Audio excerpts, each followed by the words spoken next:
Financier, socialite, convicted sex offender.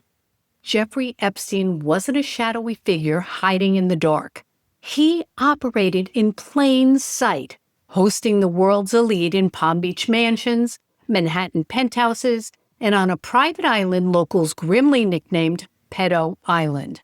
How does a college dropout transform himself into a financial wizard with a fortune worth hundreds of millions?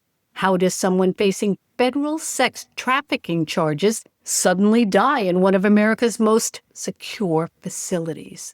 And perhaps the most compelling, how did survivors find the courage to speak out against a man whose little black book included presidents, princes, and billionaires? We're not just examining a criminal, we're dissecting the system that protected him. A system where a work release program allowed a convicted sex offender to leave his jail cell for more than 12 hours a day, returning only to sleep. This is not just about one man's crimes. It's about what happens when money becomes more important than morality, when connections become more valuable than justice, and when the powerful are shielded from accountability. By the end, you won't just understand how Jeffrey Epstein built his empire. You're going to be asking yourself, how many others like him might still be operating in plain sight? We're about to unravel a web so tangled, vast, and disturbing that it continues to send aftershocks through corners of power years after it was first exposed. I'm Sandy McKenna, and along with Abraham Ulrich, welcome to Sinners and Secrets.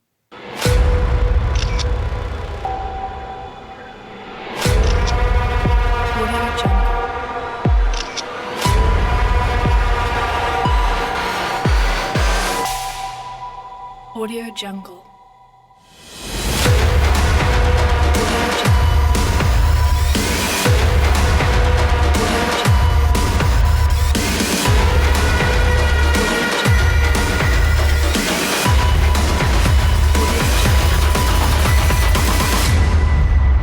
Audio Jungle. Audio Jungle. Jeffrey Epstein's story begins in an unassuming corner of Brooklyn. Born Jeffrey Edward Epstein on January 20th, 1953, as the older of two siblings in a middle-class Jewish family. Growing up in the working-class neighborhood of Seagate, a private gated community in Coney Island, Brooklyn, his childhood stood in stark contrast to the opulence that would later define him. His parents, Pauline Stofilovsky and Seymour George Epstein, had married in 1952, shortly before his birth. His father worked as a groundskeeper for the New York City Parks Department, and his mother was a housemaker.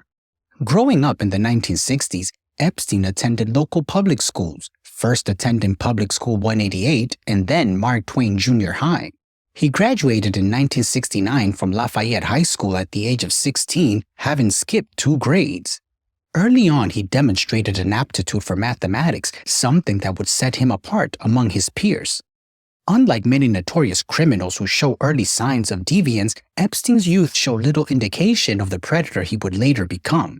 After graduating, Epstein's academic journey proved surprisingly brief. He enrolled at Cooper Union, a private college for the advancement of science and arts. Later, he transferred to Courant Institute of Mathematical Sciences at NYU. He dropped out by 1974 without earning a degree. Yet remarkably, at the age of 21, Epstein managed to secure a teaching position at the prestigious Dalton School, a private institution educating the children of Manhattan's elite.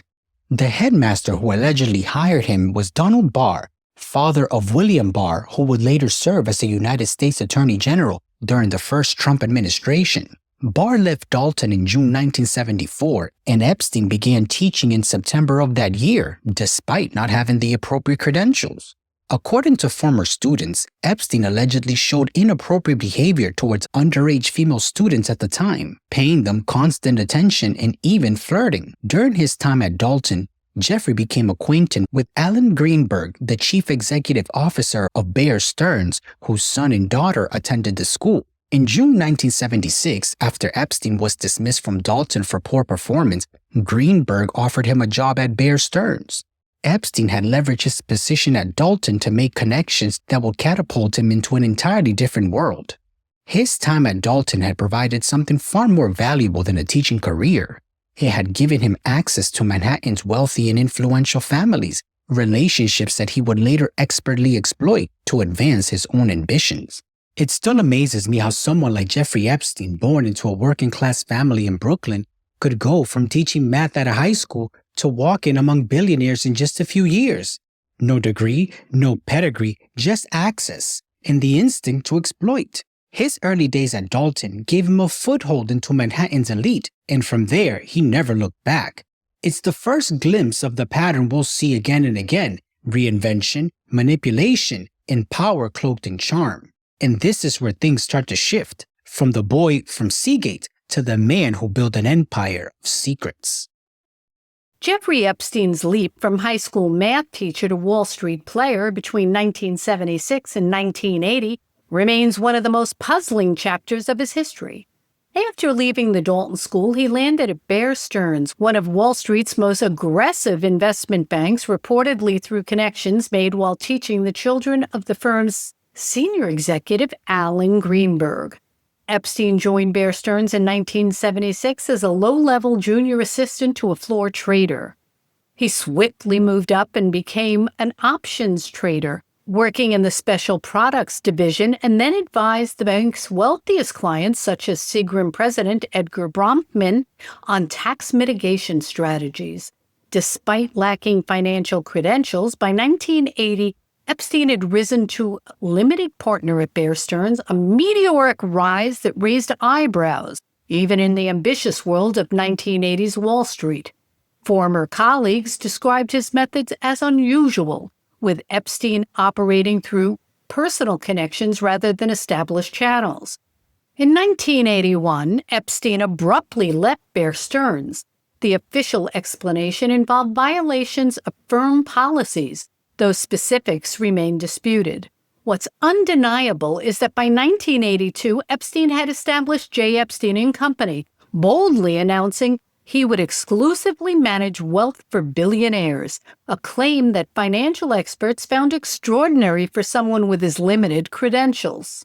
The most significant relationship of Epstein's financial career began around 1987 with Leslie Wexner, founder of The Limited and later L Brands, which also included Victoria's Secret.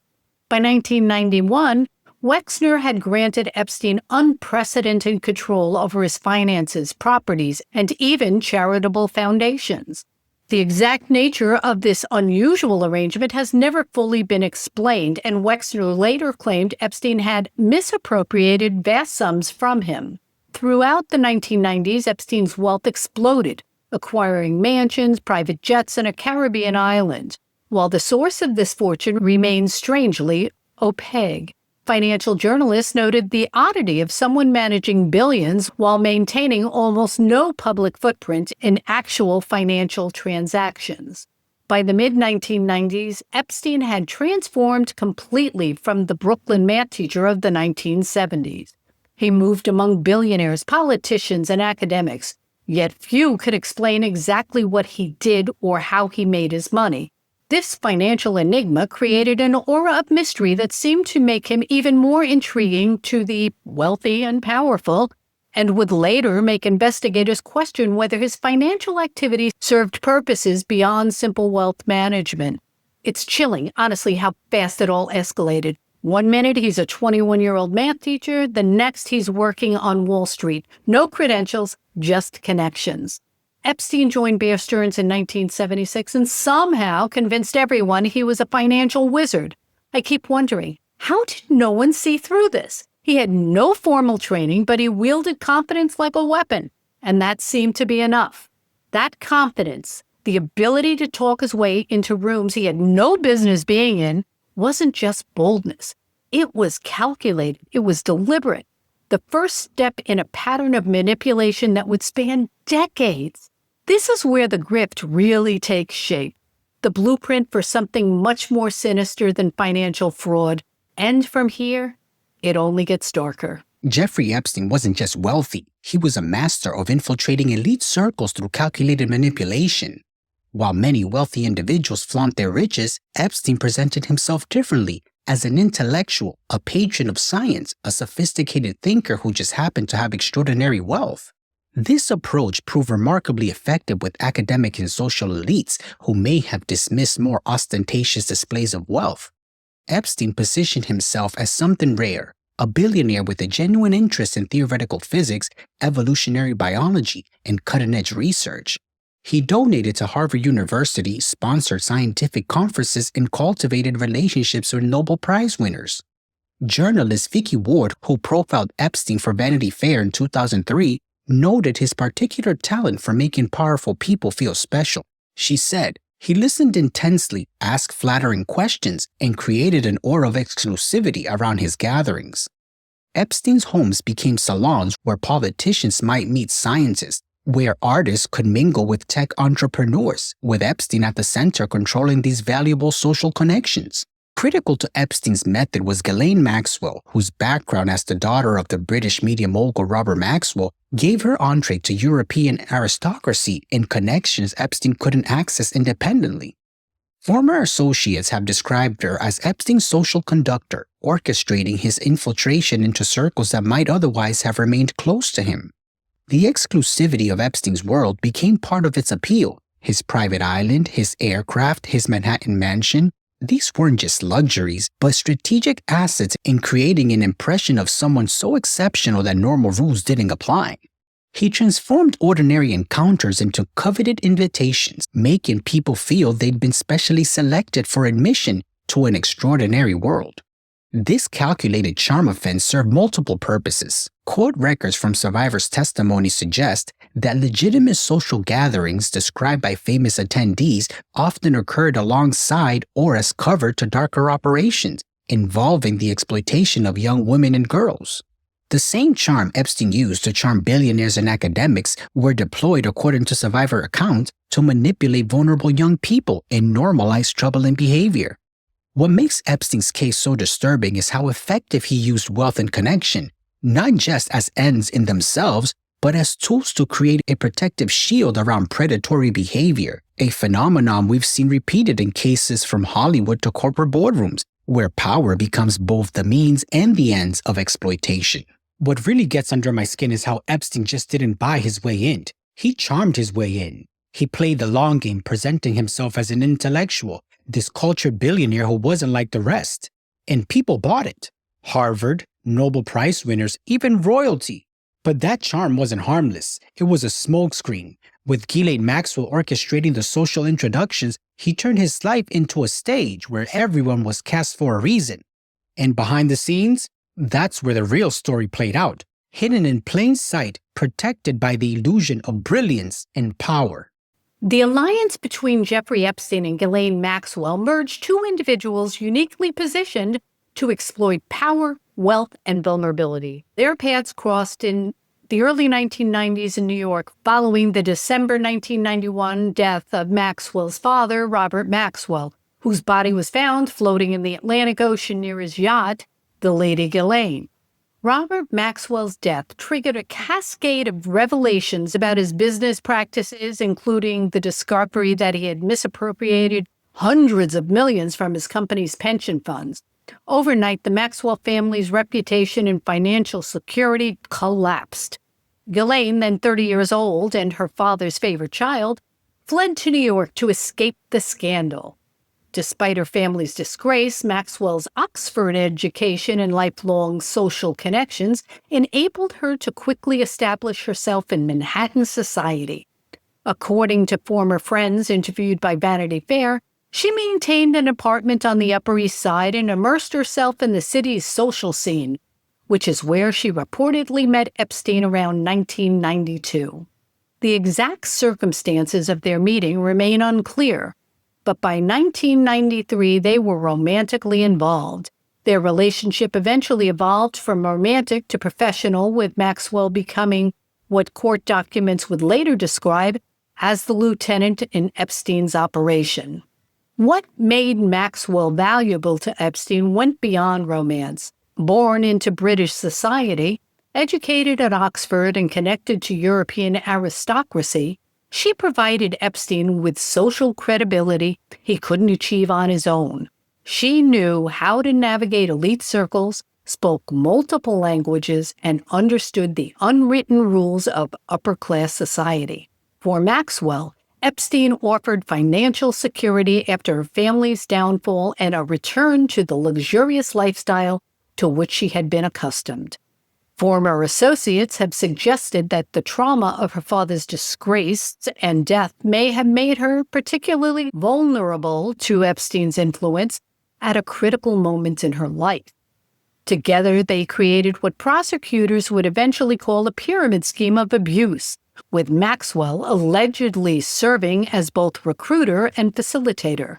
According to survivor testimony, her Polish-British accent and female presence helped disarm young people who might otherwise have been cautious about Epstein's approaches.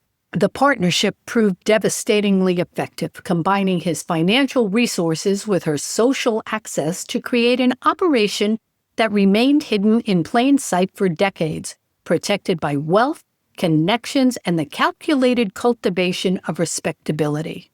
There's something especially disturbing about the way Epstein and Ghislaine Maxwell found each other. Two people, both reeling from loss in very different ways, who managed to transform their pain into something predatory. After her father's scandal and sudden death, Ghislaine didn't crumble. She recalibrated. And Epstein? He recognized something in her, ambition wrapped in desperation. He gave her exactly what she needed to regain her footing in a world that had rejected her. What they built together wasn't just a partnership, it was a machine. Cold, calculated, and cloaked in elegance and social acceptance. And once they joined forces, the damage wasn't just widespread, it was systemic. A carefully constructed web that ensnared the vulnerable while protecting the powerful. Jeffrey Epstein and Ghislaine Maxwell's operation wasn't built on physical force or obvious coercion. It was a sophisticated system of manipulation that targeted vulnerability and exploited power imbalances. Court documents and survivor testimonies reveal a consistent pattern that combines psychological manipulation with the trappings of extreme wealth. According to criminal indictments and civil lawsuits, their methodology typically began with the identification of a potential victim, often teenage girls between 14 and 17 years old, many from economical disadvantaged backgrounds or unstable home situations. This targeting wasn't random, but strategic, focusing on young people who may be impersonable and in need of financial or emotional support. Maxwell allegedly served as a primary recruiter in the first phase. Survivors have described in court testimonies how she would approach them in mundane locations near schools, at shopping malls, or in parks. She would introduce herself warmly, ask questions about their lives and aspirations, and express interest in helping them. The initial approach was deliberately non-threatening, presenting as a potential opportunity rather than anything suspicious.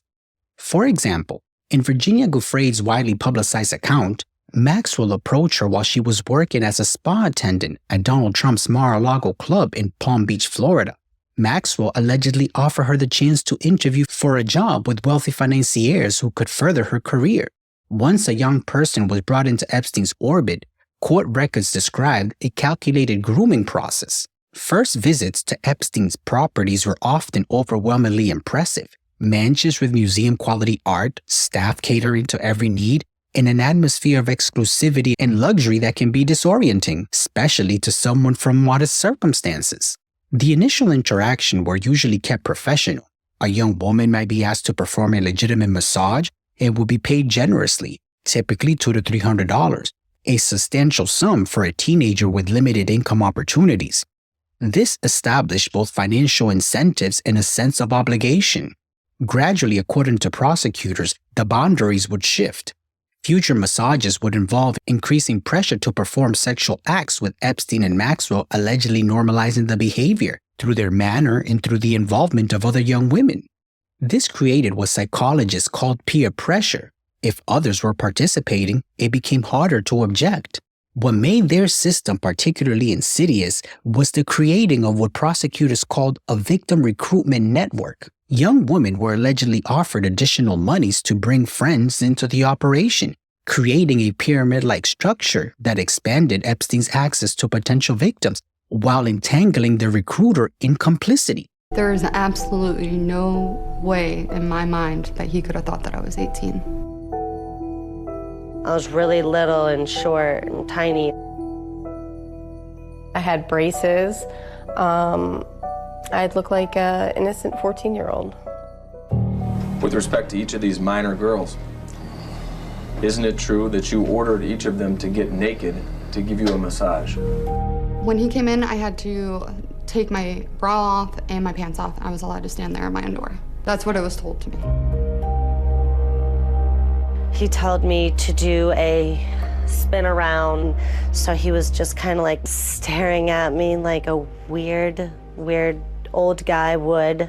Just kind of like I was like a fun toy for him. He opened up his towel and he was completely nude, and he started telling me like what to do, like pull my nipples harder, like come closer to me. And he was touching my breasts, and I remember him telling me, "You're such a beautiful woman." And at this time, I did not think I was a woman at all. I just thought that I was like a girl. The psychological manipulation employed techniques documented in other cases of exploitation, isolating victims from support system, creating financial dependency, normalizing inappropriate behavior, and leveraging the extreme power difference between a billionaire with political connections and typical working-class teenagers. By the time the victim realized the true nature of the situation, they often felt trapped by shame, by fear, or not being believed, and by the overwhelming resources and connections that Epstein yielded. This operation continued for decades, with the earliest documented case dating back to the mid-1990s and continuing until Epstein's arrest in 2019. This wasn't a case of snatching someone off the street. What Epstein and Maxwell built was far more dangerous because it looked like opportunity. And that's what makes it so chilling. They didn't use brute force. They used charm, money, and manipulation. They preyed on the vulnerable, offering just enough hope to reel someone in before shifting the rules. And once you were in, it was hard to see a way out, especially when the very people hurting you were the ones holding all the power. Jeffrey Epstein's residences weren't just luxury homes. They were strategic assets in an operation that required both opulence to impress and privacy to conceal. Each property served specific functions in his network, creating a global infrastructure of exploitation hiding behind legitimate wealth. His Manhattan townhouse at 9 East 71st Street has a fascinating history that mirrors Epstein's talent for inserting himself into legitimacy. Built in 1928 for Herbert Strauss, heir to the Macy's department store fortune, the mansion later served as a hospital wing, then as the Birchwathan School for over 2 decades. In 1989, billionaire Leslie Wexner purchased it for $13.2 million. What happened next illuminates the mysterious relationship between Epstein and Wexner. In 1996, ownership was transferred to Epstein, not through sale, but through a deed transfer for $0. This extraordinary arrangement raised questions about their relationship that never have been fully answered. In 2019, Wexner publicly claimed Epstein had misappropriated vast sums from him, essentially admitting he'd been victimized by Epstein's manipulation as well. This 28,000-square-foot mansion became Epstein's primary residence and, according to court documents, a central location for his abuse. When FBI agents raided it in 2019, they discovered a bizarre interior that included a life-size female doll hanging from a chandelier, a painting of Bill Clinton in a blue dress, and a custom-made chessboard with staff members depicted as pieces. More disturbingly, investigators reported finding hundreds of photographs of young women, some undated, alongside hidden cameras, surveillance equipment, and compact discs labeled with young girls' names. His Palm Beach estate, purchased in 1990 for $2.5 million, presented a more conventional luxury facade that blended into the wealthy Florida community. This property became crucial evidence in his 2008 case when local police identified dozens of potential victims through a meticulous investigation that began with one 14-year-old girl's report. According to police reports and court documents, Epstein created a streamlined operation at this location. Young women would enter through a side door, be led upstairs to a room set up with a massage table, and encounter Epstein. The layout of the home, with staff quarters separate from the main house, allowed him to maintain privacy even with household employees present. Perhaps the most famous was Little St. James, the 72-acre private island Epstein purchased in 1998 for $7.95 million in the U.S. Virgin Islands. Its isolation made it ideal for privacy, accessible only by boat or helicopter, with Epstein able to control who arrived and who departed.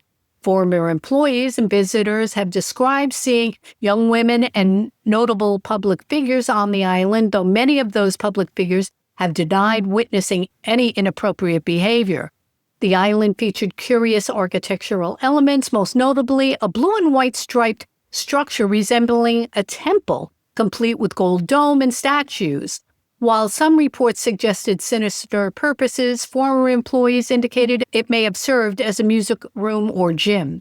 Epstein's Zorro Ranch in New Mexico, spanning approximately 10,000 acres, remained his least understood property. Located in a remote area outside Santa Fe, its massive main house was designed to resemble a hunting lodge despite sitting in the desert terrain. According to the state land records, Epstein had plans to develop a compound that could be self-sufficient in the event of a catastrophe. Together, these properties created a self-contained system, private spaces controlled entirely by Epstein, where wealth and luxury served both to impress and intimidate, and where physical isolation helped ensure that whatever happened there remained hidden from outside scrutiny. Nestled on the prestigious Avenue Foch in one of Paris's wealthiest districts was Epstein's 7,300-square-foot luxury apartment. It offered a commanding view of the Arc de Triomphe and was another playground for his predatory behavior. The walls were reportedly covered with photographs of naked young women, mirroring the disturbing decor of his other properties. The sprawling residence featured 8 bedrooms, a gym, and most disturbingly, a purpose-built massage room that his butler claimed a great many women visited. Originally 2 separate apartments that were joined together and lavishly redecorated by a celebrated designer, the property became a focal point for French authorities investigating Epstein's crimes after he died in 2019. The apartment was sold to a Bulgarian businessman in 2022 for approximately $10.5 million, quietly closing another chapter in Epstein's dark legacy. There is something deeply unsettling about how Epstein used his properties, not just as homes, but as stages for manipulation and secrecy. I keep coming back to this thought as I go through the evidence. These weren't just signs of wealth. They were tools. Every chandelier, every hidden camera, every island dock was part of a larger system designed to impress some and trap others. I remember seeing photos of that bizarre Clinton painting, the one that hung in the New York townhouse, and those meticulously labeled surveillance discs. They weren't random choices or eccentric collectibles. They felt like part of a performance, calculated, curated, and, quite frankly, deeply disturbing. When I step back and I look at all these places together, what I see isn't just a real estate portfolio. It's a blueprint for exploitation, built room by room, hiding in plain sight behind wealth and connections that made people look away instead of look closer. Among the dozens of survivors who eventually came forward about Jeffrey Epstein's abuse, Virginia Giuffre has become the most prominently associated with exposing both his crimes and the broader network that enabled them. Her story illuminates not just what happened behind closed doors, but how wealth and power created a system where vulnerable young people could be exploited with impunity. In 1999, Giuffre was a 60-year-old working as a spa attendant at Mar-a-Lago, Donald Trump's Palm Beach club. She was trying to build a stable life and career in massage therapy when Ghislaine Maxwell approached her. What began as a seemingly legitimate opportunity quickly evolved into something very different. As Giuffre recounted in her sworn depositions, training started immediately. They told me to go to a room and Ghislaine showed me how to give a massage. She started taking off her clothes and then Epstein walked in completely naked. Ghislaine came out in a bathrobe and I'd never seen her like that. I'd seen her in a bathing suit with a robe, but never just like a bathrobe without anything. And I could tell she didn't have clothes underneath. I felt so uncomfortable because this is my employer, right? Why am I seeing her? And she's being strange, like showing part of her body. And I just felt uncomfortable. And she said, "Come with me." And I knew immediately something was nefarious. I just felt the energy. And I went with her. And Jeffrey was lying in bed watching a math program on PBS. Epstein first asked me to rub his feet. And I knew that was weird because he was my employer. So I went to give him a foot massage and he began kind of touching me and he asked me to sit between them on the bed. And I felt sick and I started crying, actually. It just felt so strange and awful. And they just, did their thing. And I basically escaped my body. From 1999 to 2002, Giuffre alleges she was trafficked by Epstein and Maxwell. What makes her account particularly significant in exposing the breadth of Epstein's operation is her testimony about being directed to provide sexual services to powerful men in Epstein's circle. These allegations have been met with vehement denial from those who she has named. Most notably, Giuffre has alleged that Prince Andrew, Duke of York, was among those who she was trafficked. A photograph showing Prince Andrews with his arms around Giuffre's waist, with Maxwell smiling in the background, has become one of the most discussed pieces of evidence in the case. Prince Andrew has consistently denied any improper relationship with Giuffre, though he eventually settled a civil lawsuit with her in 2022 without admission of liability. The psychological tactics used to control Giuffre mirror those described by experts in trafficking cases: isolation from support systems, creating financial dependency, and normalizing of exploitation. "I was trained to be everything a man wanted," Giuffre has stated in interviews. "They made it sound like I had this incredible life ahead of me, but it was all a ploy." After escaping Epstein's orbit while on a trip to Thailand in 2002, Giuffre began the long process of rebuilding her life. She married and moved to Australia, but the psychological impact of her experiences remained. When Epstein's case began receiving renewed attention around 2007, she made the difficult decision to come forward. In 2015, Giuffre founded Victims Refuse Silence, an organization supporting survivors of sex trafficking. Her advocacy has expanded beyond her own case to address systematic issues that enable such exploitation. As she told the BBC, "This is not just about Jeffrey Epstein. This is about all the people who participated, who helped make things possible." What makes Giuffre's testimony so powerful is not just its documentation of abuse, but its exposure to how wealth, connection, and intimidation created a system where exploitation could continue for decades despite multiple reports to authorities. Her persistence in seeking accountability, not just from Epstein and Maxwell, but from those she alleges participated in or enabled the abuse, has helped transform understanding on how power can be weaponized against vulnerable individuals. Virginia Giuffre didn't just survive Epstein, she exposed the machinery behind him.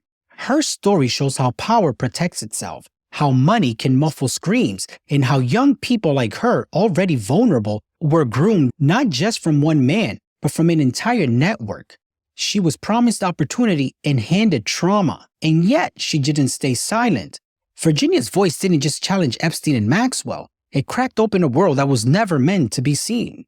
The 2008 plea agreement between Jeffrey Epstein and federal prosecutors stands as one of the most controversial deals in recent legal history, revealing troubling questions about equal justice and the influence of wealth and connections on our legal system.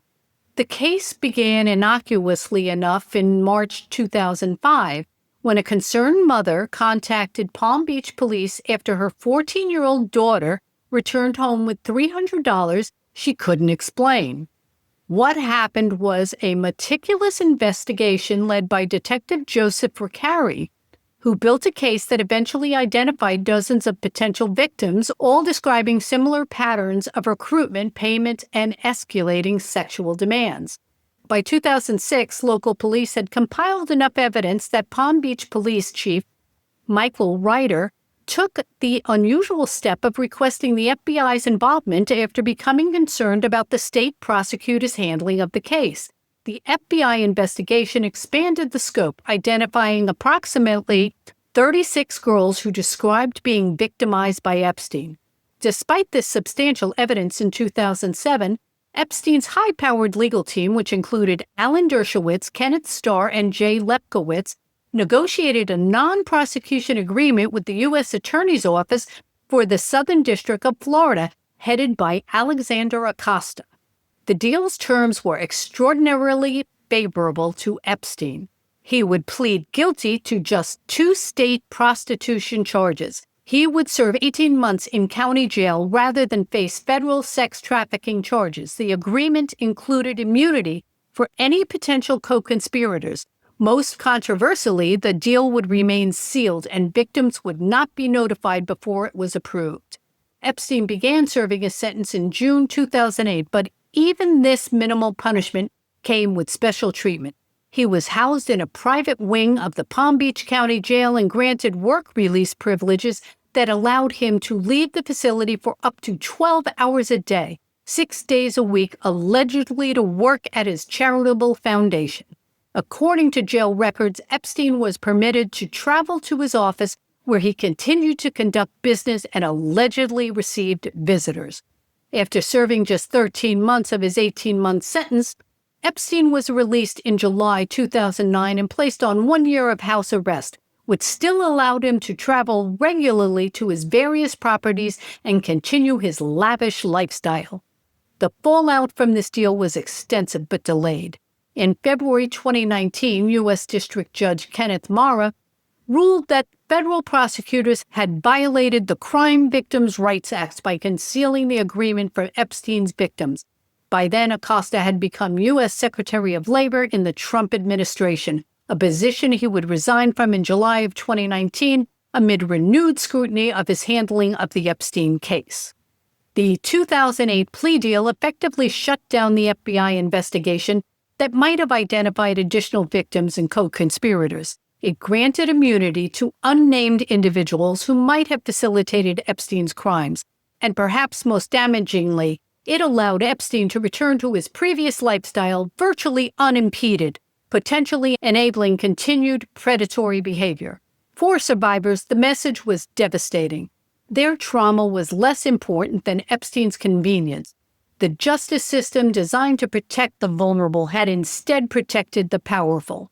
This case stands as a stark example of how wealth and connections can distort the application of justice, creating essentially 2 systems, one for the privileged and another for everyone else. This part never gets easier to talk about. I've revisited the 2008 plea deal countless times, and it still makes my stomach turn. If justice had done its job then, so much suffering could have been prevented. Instead, what we saw was a system bending over backward to protect a man with money, power, and the right connections. I keep thinking about the survivors, women who summoned incredible courage to come forward, kept in the dark while Epstein was allowed to serve a slap-on-the-wrist sentence with a daily work release, no less. The message was loud and clear. If you're rich enough, the rules don't apply. And for the rest of us? Silence, delay, injustice. It's the kind of thing that keeps me up at night. But the deal didn't bury the truth forever. It just delayed the reckoning that was still coming, a reckoning that reminds us why we can never stop fighting for accountability, no matter how powerful the perpetrator. On July 6, 2019, 11 years after his remarkable lenient plea deal, Jeffrey Epstein's jet landed at Teterboro Airport in New Jersey.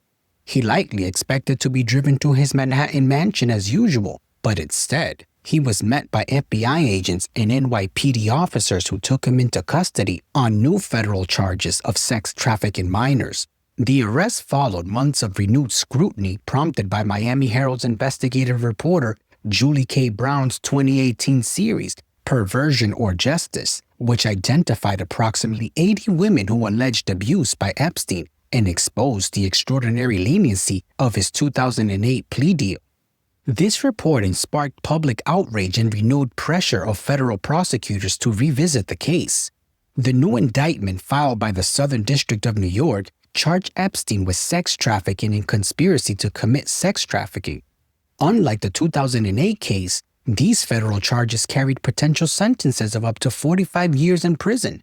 Crucially, prosecutors argued that the new charges didn't violate the previous prosecution agreement because they focused on conduct in New York and outside the jurisdiction of the Southern District of Florida. On the morning of Epstein's arrest, FBI agents executed a search warrant at his Manhattan townhouse, breaking open the massive front door when no one answered. What they discovered inside painted a disturbing picture of Epstein's continued behavior since his 2008 conviction. According to court documents filed by prosecutors, agents found hundreds and perhaps thousands of photographs of nude or partially nude females, some of whom appeared to be underage. Compact discs with labeled handwritten descriptions such as young name plus name, a locked safe containing additional photographs, and what appeared to be handwritten records, items consisting with those described by survivors, including massage tables and sex toys. The evidence suggested not just past crimes, but ongoing operations. Prosecutors also cited financial records showing suspicious cash withdrawals and payments to potential victims, and co-conspirators continuing well after his 2008 conviction. The new case differs significantly from the 2008 prosecution. Prosecutors made clear that they will not be intimidated by Epstein's wealth or connections, filing a detailed memorandum arguing against bail that stated, "The defendant, a registered sex offender, is not reformed. He's not chastened, he is not repentant."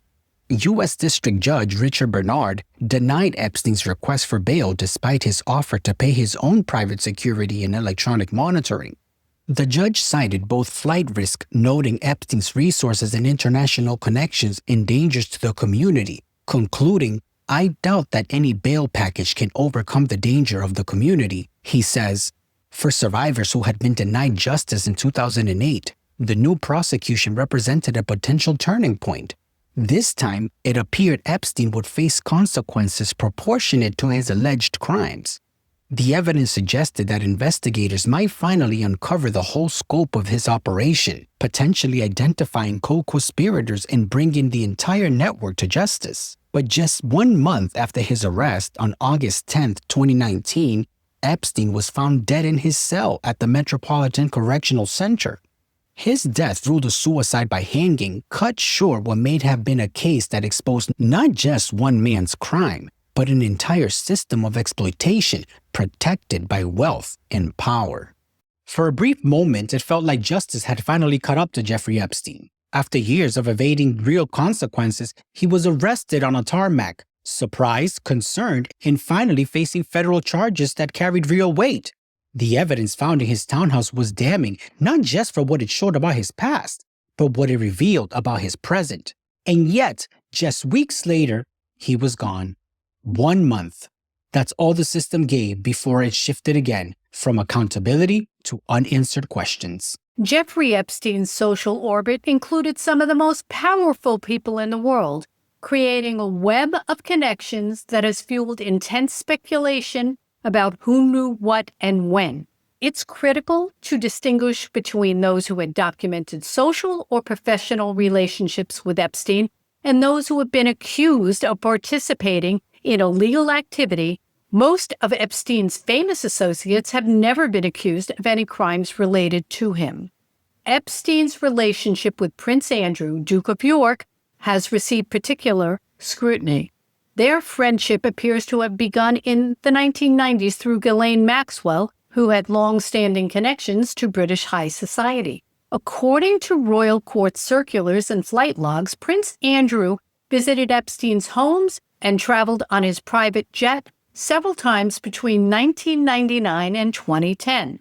The relationship became a major scandal for the British royal family when Virginia Giuffre alleged in court filings that she was trafficked to Prince Andrew on 3 occasions when she was 17.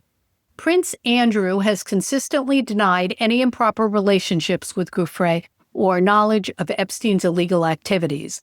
After a widely criticized 2019 BBC interview in which he attempted to defend his relationship with Epstein, Prince Andrew stepped back from royal duties. In 2022, he reached an out-of-court settlement with Giuffre for an undisclosed sum without admitting liability. Former President Bill Clinton's connection to Epstein is documented through his charitable work. According to flight records and statements from Clinton's office, he flew on Epstein's plane for humanitarian trips to Africa and Asia between 2002 and 2003. Clinton acknowledged meeting with Epstein in his New York office and having him as a supporter of the Clinton Foundation, but has denied visiting Epstein's private island or having knowledge of his crimes. No allegations of improper conduct have been made against Clinton in relation to Epstein. Donald Trump's association with Epstein dates back to the 1980s and 1990s in Palm Beach and in New York social circles.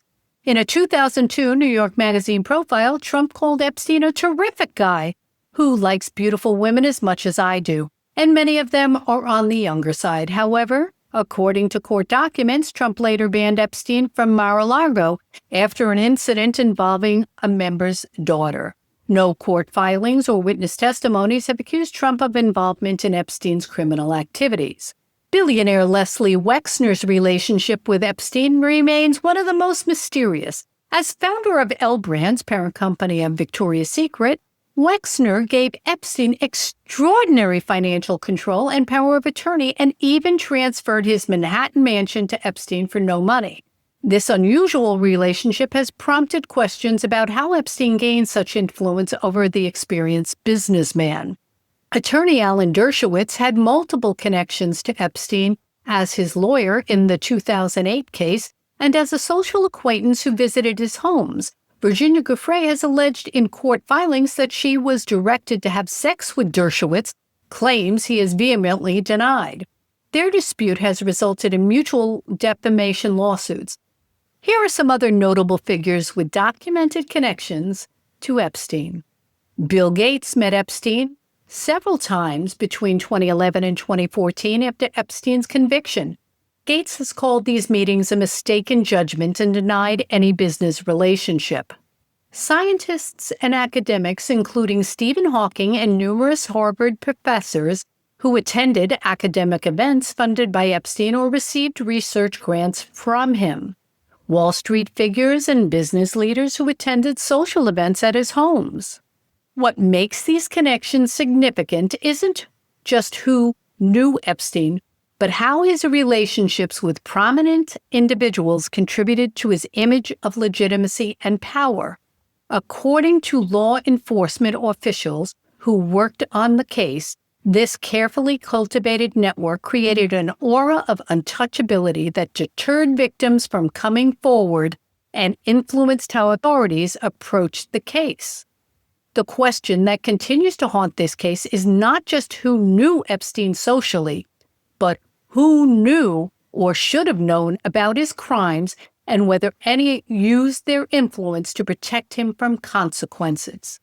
This is where things get messy, because Epstein didn't operate in a vacuum.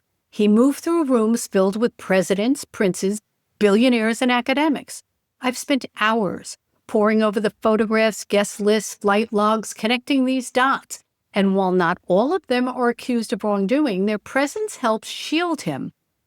The private jets, the dinner parties, the foundations, it all created this illusion that he must be legitimate. After all, who would question a man who kept company with royalty and former heads of state? But that's the problem, isn't it? The power of proximity. It doesn't just open doors, it silences whispers. I keep coming back to this thought. Again, how many people saw something but said nothing? How many warnings were ignored because the messenger wasn't as powerful as the accused? And those whispers should have been screams. The morning of August 10th, 2019, began with a discovery that would shock the world. Jeffrey Epstein, financier, socialite, and accused sex trafficker, was found dead in his cell at the Metropolitan Correctional Center in Manhattan. Guards making their morning rounds discover his body, and within hours, news of his death had spread across the globe. The official ruling was suicide by hanging, but from the moment the news broke, something felt off. This wasn't just an inmate, this was Jeffrey Epstein, a man with connections to presidents, princes, and billionaires, a man whose upcoming trial threatened to expose secrets of the rich and powerful, a man who just 24 hours earlier had seen a treasure trove of damning documents unsealed in court. How does the most high-profile prisoner in America die on our watch? The question echoed nationwide through news broadcasts, social media, and dinner table conversation. The circumstances surrounding his death read like a plot of a conspiracy thriller. 2 guards assigned to check on Epstein every 30 minutes fell asleep and later falsified records to cover up their tracks. Security cameras outside his cell mysteriously malfunctioned that night. Despite a previous suicide attempt just weeks earlier, Epstein had been taken off suicide watch after just 6 days, and perhaps most baffling of all, his cellmate had been transferred out the day before, leaving him alone, a direct violation of jail protocol for inmates recently removed from suicide watch. Even the medical findings sparked debate. While the New York City medical examiner ruled the death as suicide, a forensic pathologist hired by Epstein's brother pointed to fractures in Epstein's hyoid bone, breaks more commonly seen in victims of strangulation than suicides. The controversy was enough for hashtag Epstein didn't kill himself to trend for months, becoming both a serious conspiracy theory and a dark internet meme. Attorney General William Barr called it a perfect storm of screw-ups. Many weren't convinced it was suicide at all. But Epstein's death didn't just raise questions about that night in August. It cracked open the door to a labyrinth of more profound mysteries that had surrounded him for decades. Who exactly was Jeffrey Epstein? How did a college dropout become a multimillionaire with mansions across the globe? The most persistent question that haunts investigators, journalists, and the public is, who else? Epstein's operation wasn't a one-man show. Survivors have described being trafficked to powerful men, politicians, businessmen, academics, and even royalty. Flight logs from his private jet, nicknamed the Lolita Express, read like a who's who of global influence. Photographs show him along presidents and princes. How many knew? How many participated? Epstein didn't act alone, says Virginia Giuffre, one of his most vocal accusers. There was a whole network of people who enabled him and participated in the abuse, she says. Then there was Ghislaine Maxwell, Epstein's former girlfriend and alleged accomplice, who was convicted in 2021 for her role in facilitating his abuse. But the question lingers, was she the beginning and the end of his network, or just the tip of the iceberg? Epstein's properties themselves hold disturbing clues. Hidden cameras were found throughout his New York mansion. Computer disks labeled with cryptic names were discovered in his safe. Was he gathering blackmail material? Is that how he maintained his position in elite social circles despite widespread rumors about his behavior? When I first heard about Epstein's death, my gut said what so many others were thinking. There's no way this just happened. Not like that. Not in jail. Not to him. Too many coincidences, too many failures, and way too much power at stake. His death didn't feel like an ending. It felt like the cover closing on a book we hadn't even started reading. And maybe that's the most unsettling part.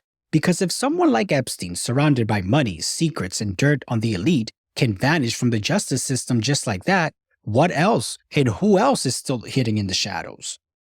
The failures that allowed Epstein to operate extended far beyond that August night.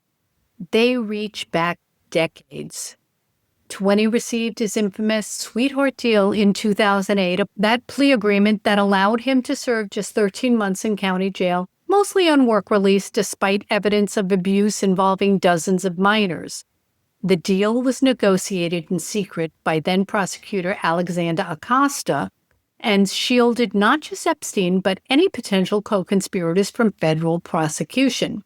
When I found out about the plea deal, I just wanted to scream. One survivor told reporters, it was like we didn't matter at all. The justice system's failures compound with each revealed detail.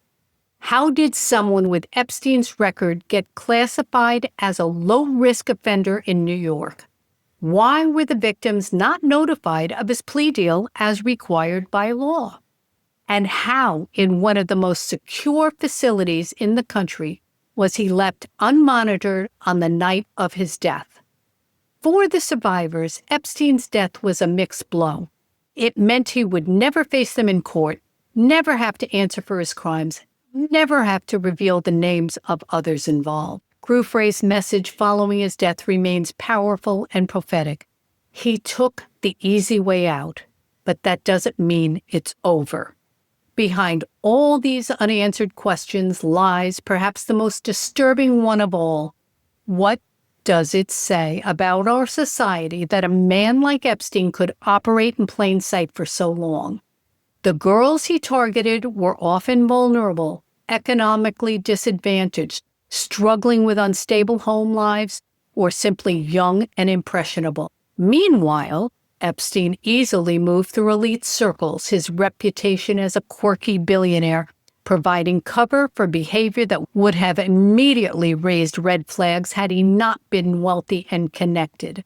Silence was Epstein's greatest ally. The silence of those who suspected but said nothing. The silence of a system that too often protects the powerful at the expense of the vulnerable. As one prosecutor put it, Epstein's death closed a chapter, but it didn't close the book. Even now, years after his death, documents continue to be unsealed, investigations continue to unfold, and survivors continue to speak out. Maxwell's trial revealed new details about the operation, but many believe we've only scratched the surface.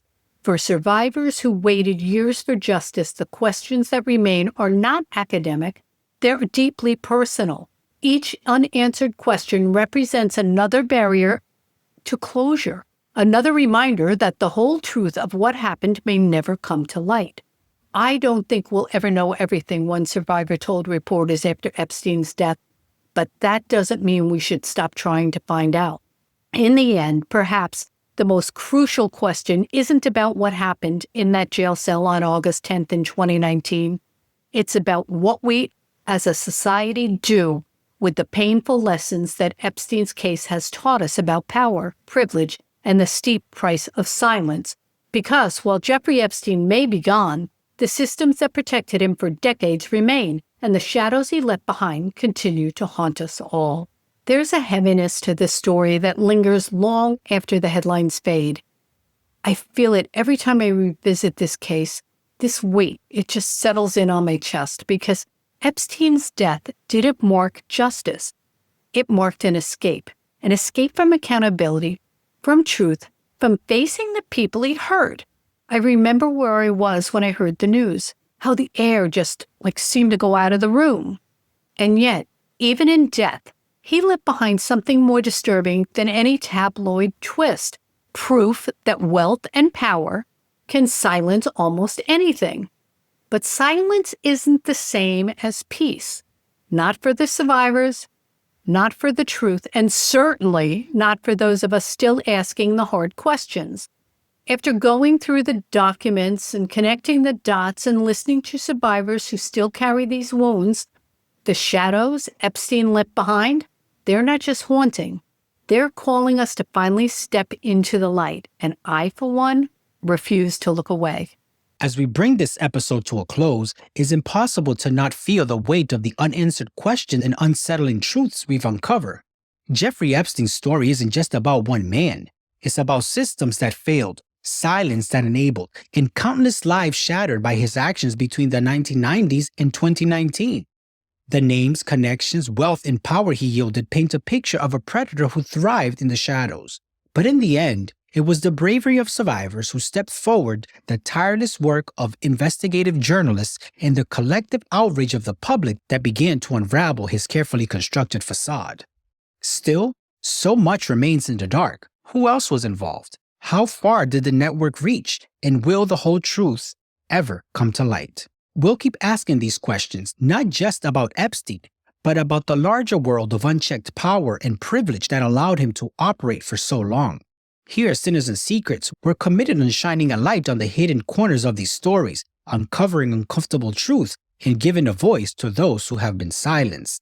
As we've seen in this case, silence is an ally to injustice, and the only way forward is to confront these secrets head-on. I am Abraham Alric, and along with Sandy McKenna, we want to thank you for joining us today. If this episode made you think, spark curiosity, or raise questions, don't forget to subscribe, like, and share. We'd love to hear your thoughts. You can catch us here on YouTube or listen to Sinners and Secrets wherever you get your podcasts. Until next time, keep questioning, keep seeking, and may your journey be as rich and enlightening as the stories you encounter.